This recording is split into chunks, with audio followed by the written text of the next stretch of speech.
के बारे में। अगर इस सीरीज के एपिसोड 1 की बात करें तो कहानी काफ़ी ज़्यादा इंटरेस्टिंग और बड़ी ही अनोखी है। तो चलिए एपिसोड 1 की बात करें और हाँ, आपको ट्रायंगल लव स्टोरी देखने को मिलेगी। तो चलिए आपके सस्पेंस को ख़त्म करते हैं और एपिसोड की शुरुआत करते हैं। अगर आप मेरे चैनल पर नए हैं तो प्लीज़ सब्सक्राइब ज़रूर कीजिएगा। एपिसोड की शुरुआत में हमारे हीरो से होती है जिसका नाम जीरा रहता है और वो पेशे से एक फोटोग्राफर रहता है। वो कुछ मॉडल्स की फ़ोटो खींचता रहता है। तभी वहाँ पर उसकी दोस्त इंग आती है और कहती है, जीरा देखो ना, इसका मेकअप ठीक है। और तभी वो दोनों फ़ोटो को चेक करने लगते हैं कि कौन सी फ़ोटो फ़ोटोशूट के लिए बिल्कुल परफेक्ट है। और तभी इंग कहती है, देखते हैं हमारे बॉस मिस्टर थॉमस को ये पसंद आएगा या नहीं। तभी उसके बॉस वहाँ पे आते हैं और कहते हैं, क्या ये फ़ोटो सभी सेम है। तो इंग कहती है, बॉस आपने तो यही कहा था। तभी इसके बॉस कहते हैं, मुझसे कुछ देर बाहर आओ बात करने के लिए। तभी इंग जीरा को रोक देती है और कहती है, जीरा यहीं पर काम रोक दो। जीरा ये सोचकर जान जाता है कि मिस्टर थॉमस को मेरा काम बिल्कुल भी पसंद नहीं आया। तभी इंग सारे मॉडल से कहती है कि आज का काम यही खत्म होता है, आप लोग जा सकते हो, मुझे माफ़ करिएगा। और तभी जीरा कहता है, वैसे मिस्टर थॉमस को क्या मेरी फ़ोटोज़ पसंद नहीं आई। तभी इंग कहती है, ऐसा बात बिल्कुल भी नहीं है, मुझे लगता है कुछ और बात है। और वैसे मैं भी तुम्हारी तरह बहुत ही ज़्यादा कन्फ्यूज़ हूँ। और हाँ, तुम अपने पोर्टफोलियो में फ़ोटोग्राफी नहीं लिख सकते हो क्योंकि उन्होंने तुम्हारी फ़ोटो को एक्सेप्ट ही नहीं किया है। बेचारा जीरा बहुत ही ज़्यादा उदास हो जाता है कि करे तो वो करे क्या, क्योंकि उसने दिन भर इतनी मेहनत की है और वो बहुत उदास हो जाता है। जीरा दूसरी तरफ अपने घर पे आता है। जीरा पेशे से एक आर्टिस्ट है और उसे आर्ट करना बहुत पसंद है। जीरा जब घर पे आता है तो वो कुछ आर्ट्स बनाता है और उस आर्ट्स को आर्ट की फ़ोटो ऑनलाइन डाल देता है कि कोई अगर इसे लेना चाहता है तो ले सकता है। दूसरी तरफ जीरा के अपने फ्लावर्स में पानी डालता रहता है और कहता है, मैं तुम्हारा इतना अच्छे से ख्याल रखता हूँ, प्लीज़ मेरे लिए भी कोई गुड लक लाओ ना, मेरी किस्मत बहुत बुरी है। दूसरी तरफ इंग कहती है, मेरे लिए एक ऐड है, क्या तुम इसे करना चाहोगे। जब जीरा इस ऐड को करता है तो वो काफ़ी बुरा करता है क्योंकि उसे एक्टिंग थोड़ी कम आती है। मतलब जीरा एक ऐसे इंसान है जिसके पास अभी काम नहीं है और वो हर चीज़ ट्राई कर रहा है। और जीरा यही सब सोचकर काफ़ी उदास हो जाता है। तो इंग कहती है, जीरा तुम्हें सोचने की कोई ज़रूरत नहीं है, वैसे वो बस थोड़ा सा ऐड ही था ना, तुम इतना सोच क्यों रहे हो। जीरा कहता है, मैं हर चीज़ में बहुत बुरा हूँ। और तभी इंग उसको हिम्मत देती और कहती है, चीज़ें ऐसे हैं जो मैं नहीं कर सकता हूँ, बल्कि तुम सबसे बहुत ही अच्छे हो और सच बताऊँ तुम में बहुत ज़्यादा टैलेंट है। तभी जीरा कहता है, पर ये सब चीज़ें मुझे कमा के नहीं दे सकती है ना, मुझे बहुत सारे पैसों की ज़रूरत है।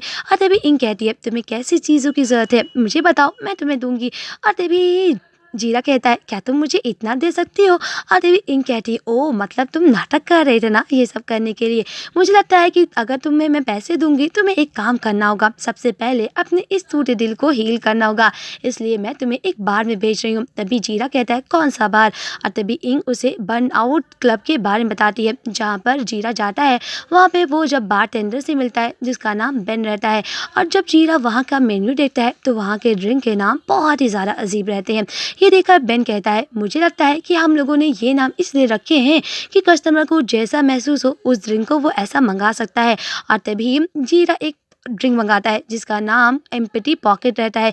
ये देखकर बेन कहता है, मुझे लगता है ये ड्रिंक तुम पर बहुत सूट करती है, पर ये बहुत ही ज़्यादा स्ट्रांग है, थोड़ा सावधान रहना। और तभी जीरा कहता है, मुझे बिल्कुल भी इस बातों का फर्क नहीं पड़ता है। बेन कहता है, हमारे क्लब का एक और रूल है, जैसे आपको ड्रिंक मिलेगा आपको एक टोकन मिलेगा और आपको उसी टेबल नंबर पर जाना होगा। और ये एक तरह की थेरेपी है और आप लोग के पास एक और कस्टमर आएगा जो कि हम लोग ऐसे ही चूज़ करेंगे और उसे भी आपके टेबल का नंबर दिया जाएगा और आपके साथ वो बैठेगा और आप लोग अपने दुख की बातों को ट्राई कर सकते हैं। अगर आपको नहीं पता है कि आप बात कहाँ से शुरुआत करें तो आप कुछ पत्तों का भी इस्तेमाल कर सकते हैं। दिखाया जाता है कि उसी टेबल पर एक नया लड़का आता है जिसका नाम पीम रहता है। और तभी वो जीरा से बोलता है, तुम्हारा नाम क्या है। और तभी जीरा कहता है, मेरा नाम जीरा है। और तभी पीम कहता है, तुम्हारी उम्र कितनी है। तो जीरा कहता है, मेरी उम्र इतनी है। तो पीम कहता है, ओ हम दोनों तो एक ही उम्र के हैं, वैसे तुम क्या काम करते हो। और तभी जीरा कहता है, मैं एक आर्टिस्ट हूँ। तभी पीम कहता है, चलो ये सब बात करो और अगर तुम्हें कहीं जाना होगा इस वक्त तुम अभी कहाँ जाओगे। और तभी जीरा कहता है, मेरे पास तो इतना बजट भी नहीं है। और तभी पीम कहता है, अगर बजट हो तब तो कहाँ जाना चाहोगे। और तभी जीरा कहता है, मैं अपने दोस्त की एक गैलरी में जाना चाहूँगा, मुझे वहाँ पर बहुत अच्छा लगता है। और तभी पीम कहता है, लोग कहते हैं वो अलग जगह घूमने जाएंगे, तुम्हारा देश काफ़ी अलग है। तभी जीरा कहता है, अगर तुम्हारे पास इतना बजट हो तो तुम कहाँ जाना चाहोगे। तभी पीम कहता है, मैं एक ऐसी जगह पे जाऊँगा जहाँ पर आपको कुछ सामान दिया जाता है और आप उस पे गुस्सा निकाल सकते हैं। तभी जीरा कहता है, क्या सच में तुम ऐसी जगह पे जाना चाहते हो? तो भीम कहता है हाँ। तभी भीम कहता है, क्या तुम मुझे अपना हाथ दोगे? तो जीरा कहता है, वैसे तुम्हें ये हाथ, मेरा हाथ क्यों चाहिए? तो भीम कहता है, मैंने कुछ दिन पहले हाथ को पढ़ना सीखा है, मैं देखना चाहता हूँ क्या मैं सही से पढ़ पाता हूँ या नहीं। ये कहकर भीम जीरा के पास आ जाता है और कहता है, मैं सच बताऊं तो तुम्हारे हाथ को पढ़ने के लिए मुझे तुम्हारे पास आना था। और तभी जीरा कहता है, तुम्हें मेरे हाथ को देखकर क्या लग रहा है कि मेरी किस्मत कैसी होगी?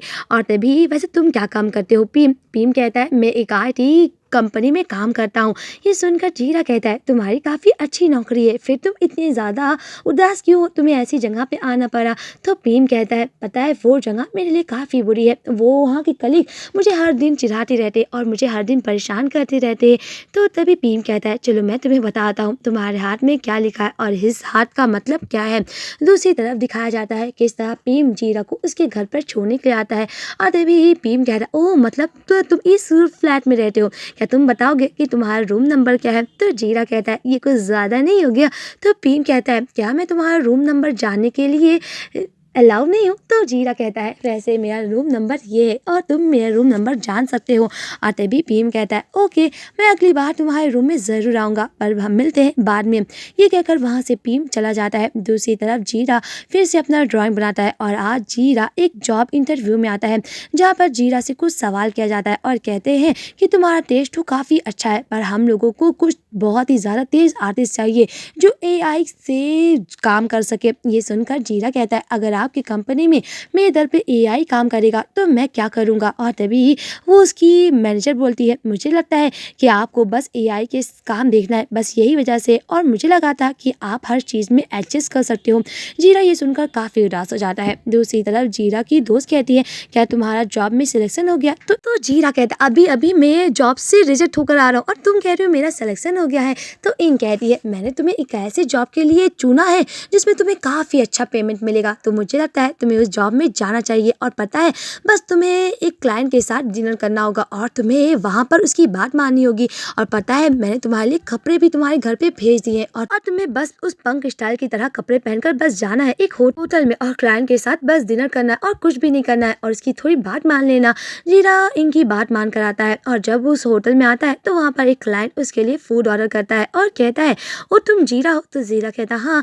और तभी वो क्लाइंट कहता है, अब पर आज तुम यहाँ मेरे साथ जीरा नहीं हो, आज तुम्हें बस मेरी बात माननी होगी। जीरा के लिए वो क्लाइंट एक फूड ऑर्डर करता है और जो वो खाना ऑर्डर किया रहता है वो एक कच्चा मीट रहता है। ये देखकर जीरा कहता है, मैं कच्चा मीट नहीं खा सकता हूँ।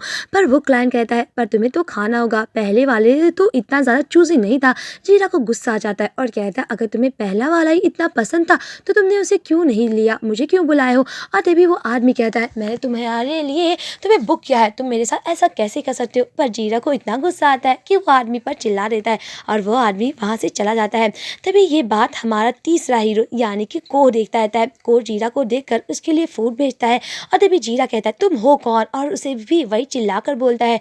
तभी को कहता है, क्या तुम हमेशा ऐसे चिल्लाकर बोलते हो? तो जीरा कहता है, नहीं, आज तो मुझे उस आदमी ने बुक किया था, इसी वजह से मुझे ये सब करना पड़ा। और तभी को कहता है, क्या हमेशा तुम इसी तरह ड्रेसिंग करते हो? तो जीरा कहता है, नहीं, मैं हमेशा नहीं करता हूँ, ऐसे कपड़े पहनता हूँ। वैसे तुम्हें क्या चाहिए और तुम मुझसे इतने सवाल क्यों कर रहे हो? तो को कहता है, मेरे पास तुम्हारे लिए काम है, अगर तुम जॉब में इंटरेस्ट हो तो तुम यहाँ पर बैठ जाओ।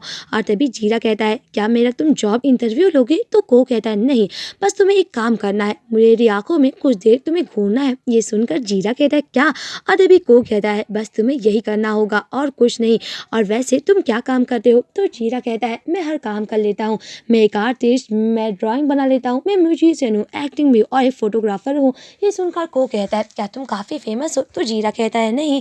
और तभी को कहता है, मैं जैसे कह रहा हूँ वैसे तुम्हें करना होगा। और तभी को अपने ग्लासेस को उतार देता है और जीरा से कहता है, मेरे आंखों में बस तुम 10 सेकेंड देखो। और जब जीरा उसकी आंखों में देखता है तो उसे कुछ महसूस नहीं होता है। तो को कहता है, मैंने तुम्हारी आंखों में देखा और मुझे कुछ भी महसूस नहीं हुआ, मैं बस यही चाहता था और कुछ नहीं। और तभी जीरा कहता है, वैसे तुम्हारा मतलब क्या था और तुम मेरे साथ ये क्या कर रहे हो? और तभी को कहता है, अगर तुम और मेरे जॉब के बारे में जानना चाहते हो तो वह मेरे साथ अभी होटल में मेरे साथ चलना होगा। तो जो कहता है वैसे तुम मुझे कितना ज़्यादा पेमेंट दोगे? तो को उसे फ़ोटो दिखाता है। ये देखकर जीरा कहता है तुमको ज़्यादा ही ज़ीरो इसमें नहीं लगा रही हो? तो को कहता है अगर तुम्हारा मन बना लियो तो तुम मेरे साथ अभी रूम में चलो। वहीं दूसरी तरफ जीरा याद करता है पीएम जब उसका हाथ पड़ता है तो वो बताता है कि तुम्हें जल्द ही तुम्हारी जॉब मिलने वाली है और पता है वो जॉब काफ़ी अलग होगी और अगर तुम अपने दिल की बात मानोगे तो वो जॉब तुम्हारे लिए काफ़ी अच्छा साबित होगा। और जीरा यही बात को याद करता है। किस तरह को अपने कार पे पास जाता रहता है और पीएम की बात को याद करके जीरा ये फैसला कर लेता है क्या पता कोई वो काम हो जिसके बारे में पीएम ने मुझे बताया था। तभी तुरंत जीरा आता है और कहता है तुम्हारी जॉब किस तरह है, क्या तुम मुझे कुछ बताना चाहोगे और क्या तुम हमेशा ऐसे ही लड़कों को अपने घर पे ले जाते हो? तो को कहता है नहीं, मुझे जो पसंद आता है मैं उसी को अपने घर पे ले जाता हूँ और अगर तुम इंटरेस्ट हो तो मेरे कार में बैठ जाओ। जीरा और को एक होटल में आते हैं जो कि काफ़ी ज़्यादा लग्जरी रहती है।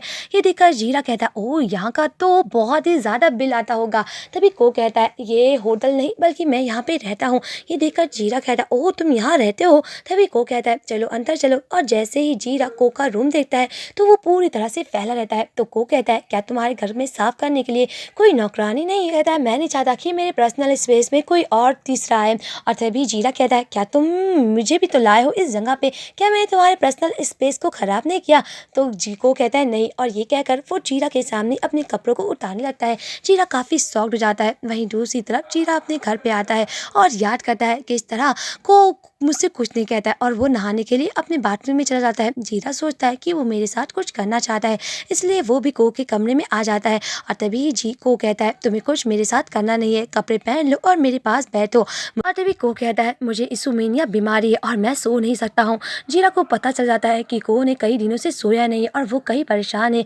और जीरा सोचता रहता है ये इतना अमीर है और इसे किस बात की इतनी टेंशन हो रही है और क्या मेरे साथ ये क्या करना चाहता है और मेरी जॉब क्या है। बार बार जीरा यही सोचता रहता है। और तभी जीरा कहता है अगर तुम मेरे साथ कुछ करोगे ना तो मैं अपने दोस्त को मैसेज कर दूंगा। और तभी को जीरा का फ़ोन देखता है और कहता है वैसे तुम क्या पर्सनल बहुत ज़्यादा बिजी रहते हो? तो जीरा कहता है नहीं, पता है मैं एक फ़ोटोग्राफ़र हूँ और जिस फोटोग्राफ़र में मैं फ़ोटो खींच रहा था वहाँ पर कुछ प्रॉब्लम हो गई और मेरे बॉस को मेरा काम पसंद ही नहीं आया, वो काफ़ी ज़्यादा चूज़ी है। और तभी को कहता है ओह मिस्टर थॉमस मैं जानता हूँ। तो जीरा कहता है क्या तुम उसे जानते हो? तो को कहता है हाँ मैं उसे जानता हूँ। तभी जीरा कहता है क्या तुम अपना नाम बता सकते हो और तुम क्या काम करते हो और तुमने मुझे यहाँ पे क्यों बुलाया है और मेरा क्या नाम है? पर को नहीं बताता है। तो जीरा कहता है प्लीज़ मुझे कुछ तो बताओ। तभी को कहता है मेरा नाम को है और हाँ तुम अभी आज के लिए जा सकते हो, मैं जब तुमसे काम कराना होगा तो मैं तुम्हें कांटेक्ट कर लूँगा। और तभी जीरा को देखता रहता है क्योंकि वो उसके सामने शर्टलेस रहता है। वहीं दूसरी तरफ पीम के बातों को याद करता है जीरा। किस तरह पीम जीरा को बताता है किस तरह तुम्हारे दिल की लाइन काफ़ी ज़्यादा अजीब है और अगर तुम अपने इमोशन से अपने प्यार को आगे बढ़ाओगे तो ये तुम्हारे लिए काफ़ी अच्छा होगा। जब जीरा घर पे आता है तो वो को की आज ड्राइंग बनाता है और उसे सोचकर उसे कुछ कुछ होता रहता है। वहीं और जीरा को के बारे में जितना सोचता है और उसकी बॉडी को देखता रहता है उसे कुछ कुछ महसूस हो जाता है और को भी कुछ महसूस होता रहता है। क्या जीरा को पहली नज़र में को से प्यार हो गया है? ये तो आपको नेक्स्ट एपिसोड में पता चलेगा। और को क्या सर जीरा से काम करवाएगा ये तो आपको नेक्स्ट एपिसोड में पता चलेगा। तो मिलते हैं नेक्स्ट एपिसोड की एक्सप्लेनेशन के साथ। और ये कहानी आपको कैसी लगी प्लीज़ कमेंट में ज़रूर बताइएगा। तो मिलते हैं नेक्स्ट एपिसोड की एक्सप्लेनेशन के साथ। आज के लिए बस इतना ही। Bye bye friends.